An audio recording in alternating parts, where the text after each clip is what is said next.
noite a todos.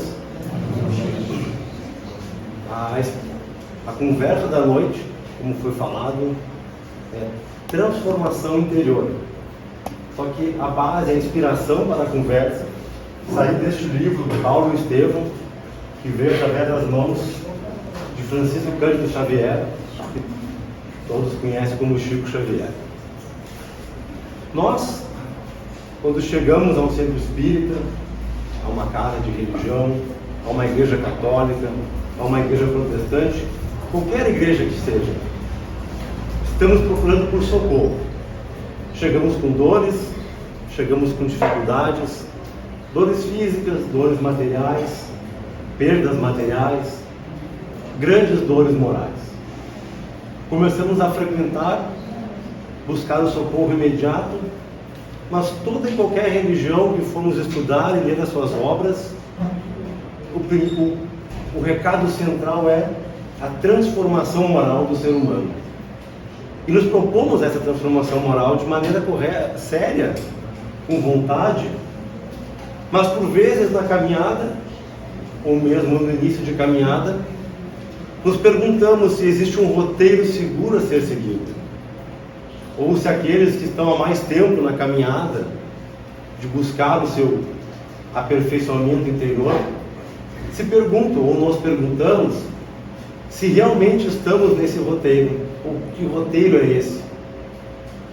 Nós, da doutrina espírita, graças a Francisco Cândido Xavier, todos conhecem, ou Divaldo Pereira Franco, temos à disposição em torno de 700 obras, com histórias de pessoas que venceram a si mesmas nas lutas do dia a dia. Mas por vezes pegamos essas histórias, começamos a ler e parece que existe um abismo entre a transformação ou a trajetória dessas pessoas e o nosso dia a dia.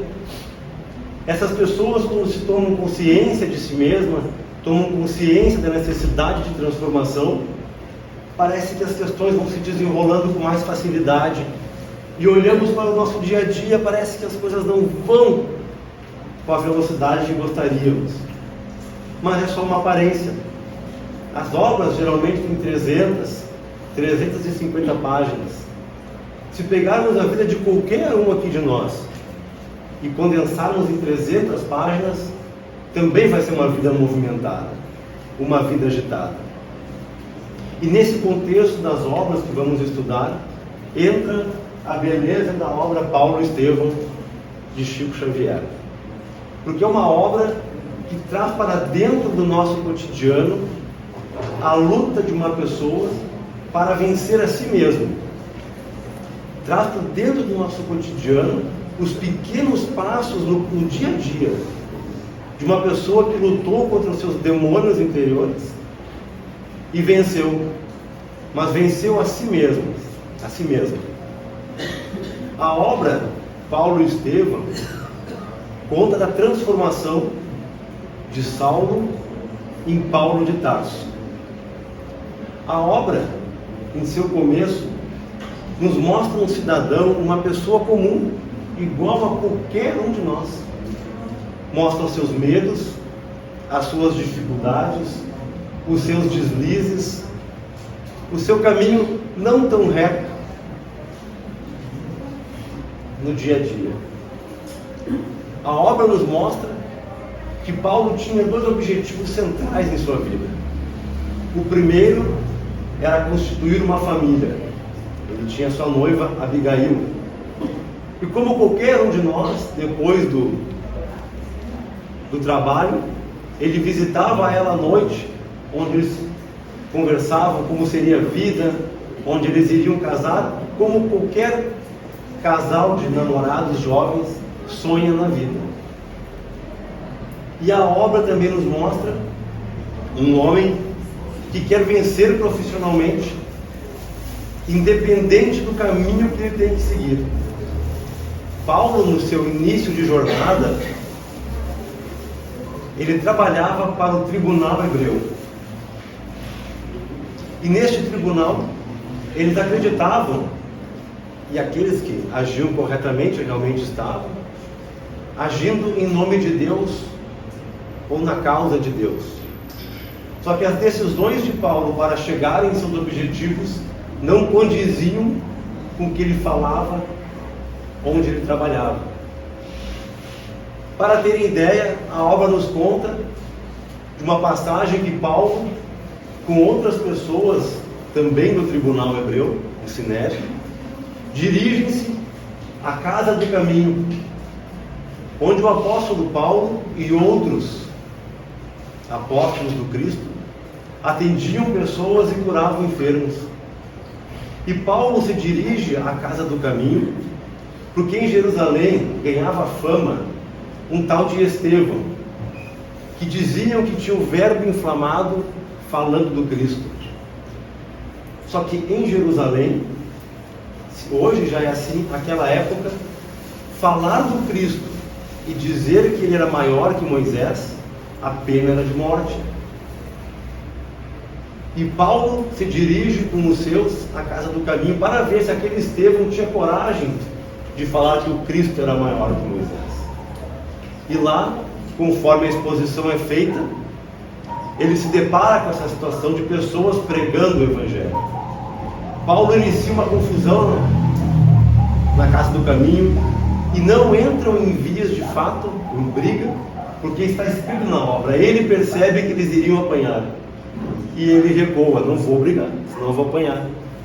E ele sai da casa do caminho, mas como uma pessoa qualquer do mundo, ele trama para matar Estevão. Ele pede para que um amigo seu, de maneira mentirosa, denuncie Estevão no tribunal dos hebreus, com uma denúncia não verdadeira. E já estava armado. Por que Paulo não denunciou Estevão ele mesmo? Primeiro, porque era uma mentira. E segundo, se ele denunciasse, ele não poderia ser o juiz da causa. E ele queria condenar Estevão à morte. E é o que ele faz. Depois de todo o processo, Estevão é apedrejado porque falou do Cristo. E Paulo, diante disso, e querendo destaque em sua profissão, e querendo destaque entre seu povo, aperta o cerco contra os cristãos. Começa a perseguir, a matar, a torturar, a invadir casas, a espoliar casas, tudo em nome de um Deus contra o Cristo.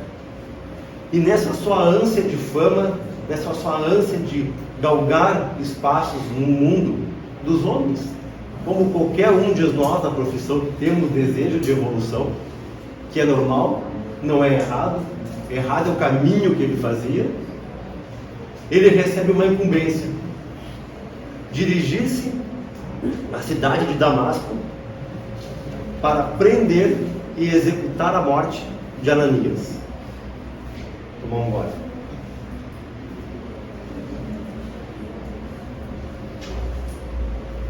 E este caminho a Damasco é famoso no Brasil cristão, todos conhecem. Paulo, dirigindo-se no deserto em direção a Damasco, vê uma luz descendo do céu, e essa luz lhe pergunta: Saulo, Saulo, por que me persegues? E ele pergunta: quem sois vós? E a luz lhe responde: eu sou Jesus. E naquele momento, diz o livro, Saulo tem consciência.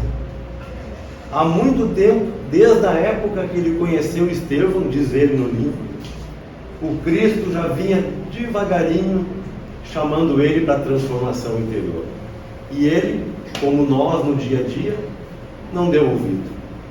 Precisou da grande dor, o grande momento, o seu encontro com Cristo. E essa é a primeira etapa de transformação interior. Reconhecer e aceitar o chamado de transformação interior. E nesse momento é que Paulo é especial.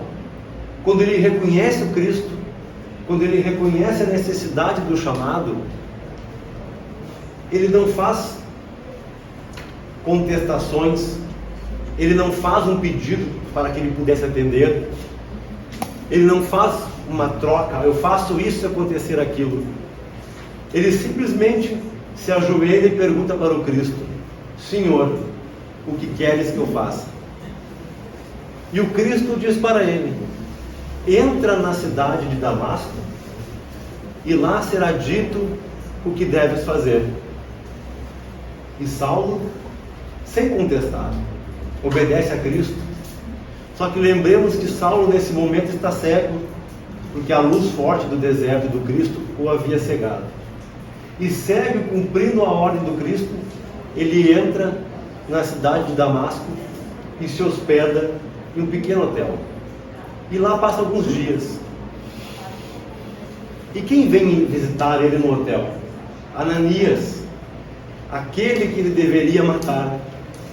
O Cristo manda Ananias falar com Paulo para rezarem juntos. Ananias coloca suas mãos sobre Paulo, eles oram a Deus, a Jesus, e Paulo recupera a sua visão. Neste momento, Paulo, como qualquer um de nós, quando recebe uma bênção de Deus, qualquer um de nós, quando recebe algo que esperava, que rezou e pediu muito, transborda de alegria. E o seu primeiro impulso, como qualquer um de nós, é correr e falar para os amigos o milagre que ele recebeu. Ele encontrou o Cristo, aquele que eles perseguiam era o Messias. Ele ficou cego e foi curado. Quem de nós não sairia ao mundo gritando? Quem de nós não entraria aqui pela porta gritando: esse é o caminho? E Paulo tem esse impulso, ele faz isso, e ele começa a correr da sinagoga para falar. Mas como nós, os amigos o têm por louco. E qual de nós, quando deseja se transformar e fala que encontrou o caminho de coração sincero, não é tido por louco pelos mais próximos? Paulo fala com os amigos, ninguém ouve ele, e ele volta para falar com Ananias, agora triste. Ele falou de coração para os amigos, mas ninguém escutava ele.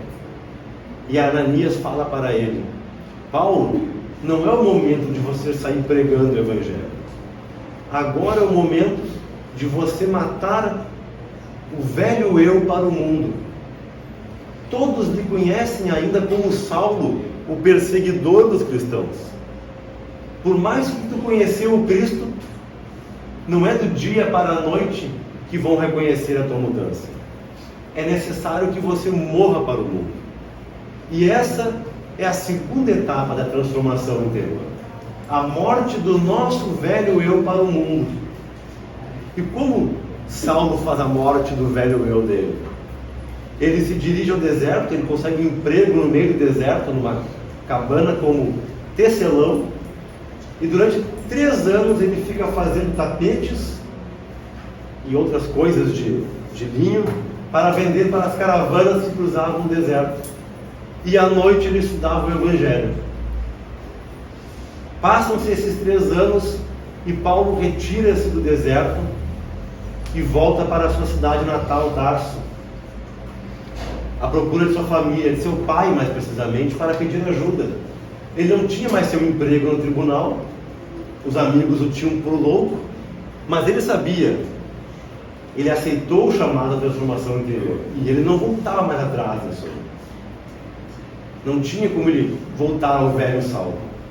Ele procura seu pai pedindo ajuda, só que o seu pai, como um velho seguidor da lei de Moisés, não poderia aceitar um filho cristão em sua família, e o expulsa de casa. Saulo sai da casa do pai e não sabe para onde ir. Caminha sem rumo e sai da cidade de Tarso. Ao sair da cidade, ele senta sobre uma árvore e adormece. Neste sonho, ele sonha, uma redundância, ele sonha com a sua falecida noiva, Abigail. E ele pergunta para ela o que ele deveria fazer nesse momento. Ele estava perdido. E ela lhe diz as famosas palavras que ele deveria amar, trabalhar, esperar e perdoar. Paulo acorda e entende. Era o momento de viver o Evangelho que ele estudou durante 3 anos no cotidiano. E essa é a terceira etapa da transformação interior. A vivência do Evangelho de Jesus Cristo no cotidiano. E o que Saulo faz?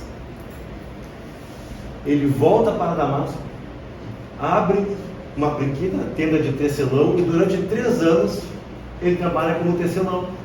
Acorda, toma café da manhã, trabalha, meio-dia almoça, à tarde trabalha, à noite vai na venda. E nesse roteiro, como qualquer um de nós faz, ele exercita o Evangelho, conversando com o vizinho, certamente aguentando insultos e humilhações, porque ele era de uma classe alta na cidade e resolveu largar tudo para seguir o Cristo. E assim ele viveu os 3 anos. E nós podemos lembrar que este é o roteiro, porque quando Saulo está no deserto, ele pergunta para o Cristo: Senhor, o que queres que eu faça? O Cristo não mandou ele pregar o Evangelho. O Cristo não mandou o Saulo fazer igrejas. Ele mandou entrar em Damasco e lá será dito o que deve fazer. E o que foi dito? Mate o velho eu para o mundo. Ele matou o velho eu para o mundo, foi para a sua cidade e começou a viver o Evangelho. Somente após 6 a 7 anos de toda essa trajetória é que chega a Damasco Barnabé, amando de Simão Pedro, para convidar Paulo para fundar a primeira igreja que ele faria parte. Então, até Paulo tornar-se o famoso Paulo de Tarso que conhecemos, não foi uma trajetória do dia para a noite. 6 anos de luta com ele mesmo. Mas como é que nós vamos fazer o roteiro de transformação interior do nosso dia a dia? A primeira etapa, aceitar o chamado à transformação interior. Quantos de nós aqui já não passou por dificuldades? Eu, quando entrei pelas portas do centro espírita, não foi por alegria. Foi porque eu estava moralmente destruído. E esse é o momento do chamado. Porque quando nós estamos no momento de dificuldade, nós realmente focamos naquelas questões que são as principais da vida. Assim que as coisas melhoram, nós já começamos a se preocupar com o que não é essencial. E essa foi a diferença de Paulo para nós. Ele aceitou o chamado e não retrocedeu. Nós aceitamos o chamado por vezes no primeiro momento. Viemos todo dia na casa espírita, chegamos a arrancar os braços dos passistas de tanto passe que recebemos. Mas a situação melhora um pouquinho e nós sumimos. Passa-se o tempo, a dor volta, porque o nosso procedimento é o mesmo ainda. E com o mesmo procedimento vamos gerar os mesmos resultados. Isso é líquido e certo. Essa é a diferença. Aceitar o chamado à transformação interior e não retroceder. A segunda etapa é a morte do velho eu para o mundo. Como vamos realizar a morte do velho eu para o mundo? É claro, não vamos sair daqui de Canoas, eu moro em Porto Alegre, e rumar ao deserto. Temos família, Paulo era solteiro. Vamos fazer um retiro no deserto de Cidreira, ali ficar nas dunas, não dá. Temos trabalho, temos filhos, marido, esposa, pessoas ao nosso redor. Como fazer nesses dias atuais o nosso retiro do mundo? Olhamos para o telefone e tem um aplicativo de conversas. Todos aqueles grupos, muitos com conversas fúteis, inúteis, que só levam à discussão. Neste momento de retiro, eles são necessários? Se eles não forem, saiamos desses grupos. As redes sociais, eu vivo, meu ganha-pão vem dela? Não. Eu preciso para poder manter a minha família? Ela não. Eu só entro na rede social para ver coisas que não vão me beneficiar moralmente? Sim, é o momento de fazer o nosso chamado de transformação interior fazer o nosso retiro do mundo e sair das redes sociais. O que eu faço quando eu chego em casa nos meus momentos de lazer? Eu vou ver jornais, eu vou ver programas de televisão, novelas, filmes que só me encaminham para os sentimentos mais baixos do ser humano, que alimentam a sexualidade mais vil, que nos alimentam de raiva. Se é isso que estamos nos alimentando, façamos o nosso retiro do mundo e paramos de assistir esses programas. Como é que é a conversa que eu tenho com o meu vizinho no domingo ali, de bobeira no pátio? É uma conversa boa? É uma conversa que enaltece pontos positivos? Vejo coisas agradáveis nos outros ou não? É só falar mal, reclamar, falar mal do governo, da política, disso. Se é isso, façamos o nosso retiro do mundo neste momento e paremos com essas nossas conversas. Para realizar uma transformação, é necessário a morte do nosso velho eu. Porque se não matarmos o antigo eu, voltaremos a repetir as mesmas atitudes. Com as mesmas atitudes, entraremos novamente pela porta do centro espírita destruídos. Esse é um fato. E a terceira etapa, a vivência do Evangelho no cotidiano. Essa daria outra conversa, mas eu vou resumir, porque o tempo não vai se estender muito. Como viver o Evangelho no cotidiano? É quando acordarmos em casa. Eu acordo, no meu dia a dia dentro de casa eu ajudo a família a lavar a louça, a arrumar a cama, a limpar o banheiro. Isso é o cotidiano, esse é o Evangelho. É isso que o Cristo veio nos ensinar. Quando eu estou no trabalho, eu entendo que esse é o trabalho que Deus me deu, e eu não reclamo do chefe, eu não reclamo do dinheiro, eu não reclamo disso, eu não falo mal do colega, eu simplesmente entendo que eu tenho que dar o meu melhor ali. Todos temos direito de querer um trabalho que nos remunere melhor, mas estudemos e procuremos um trabalho melhor. Mas enquanto estamos naquele que não gostamos, façamos o nosso melhor, porque se estamos ali é porque Deus quer, e algo tem para nos ensinar ali. Quando vamos ao mercado, isso tem um amigo meu da cidade, Passo Fundo, que ele sempre fala, eu vou repetir a fala dele aqui.